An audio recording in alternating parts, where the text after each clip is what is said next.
1947 के बाद पहली बार इस साल बीटिंग रिट्रीट परेड में अबाइड विद मी की धुन को हटाकर ए मेरे वतन के लोगों की धुन बजाई गई थी।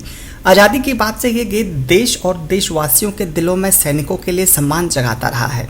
पहली बार इसे 26 जनवरी 1963 को तत्कालीन प्रधानमंत्री जवाहरलाल नेहरू के सामने गाया गया था।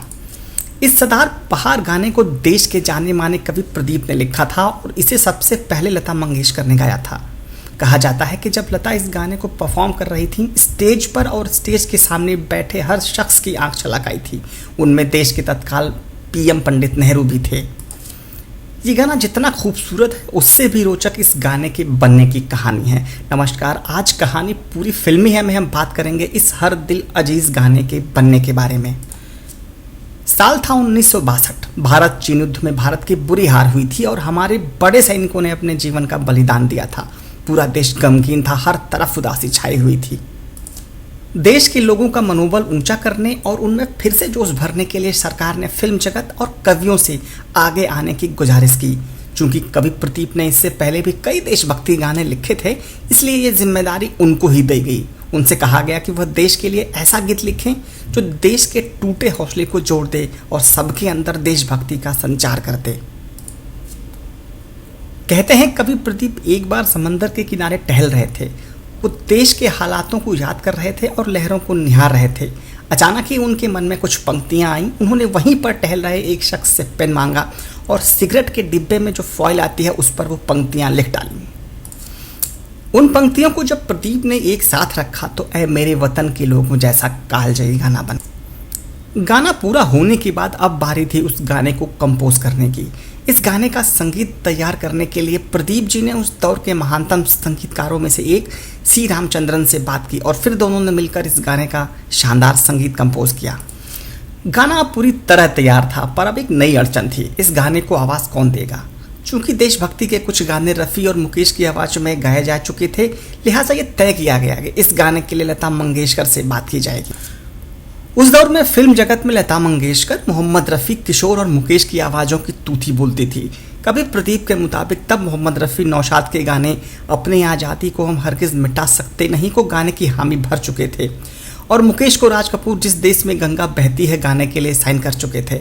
ऐसे में ऐ मेरे वतन के लोगों गाने के लिए लता मंगेशकर अकेला विकल्प बची थी।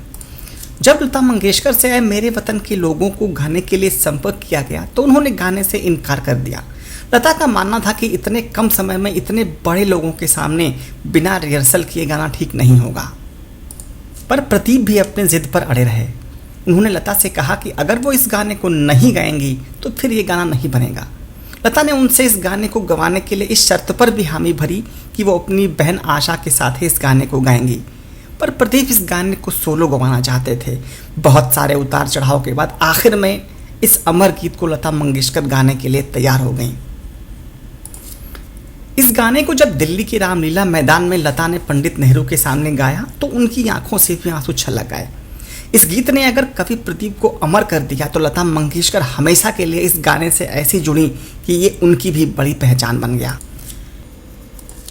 कवि प्रदीप पेशे से शिक्षक थे, कविताएं भी लिखा करते थे। एक बार किसी काम के सिलसिले में उनका मुंबई जाना हुआ। वहाँ उन्होंने एक कवि सम्मेलन में हिस्सा लिया। वहीं पर उनसे एक शख्स मिला जो उस वक्त बॉम्बे टाकीज में काम करता था।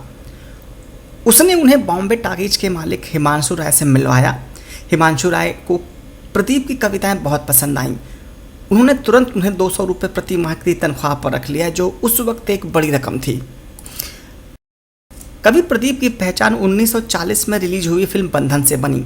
हालांकि 1943 की गोल्डन जुबले हिट फिल्म किस्मत के गाने दूर हटो है दुनिया वालों हिंदुस्तान हमारा है के जरिए वो एक महान संगीतकार हो।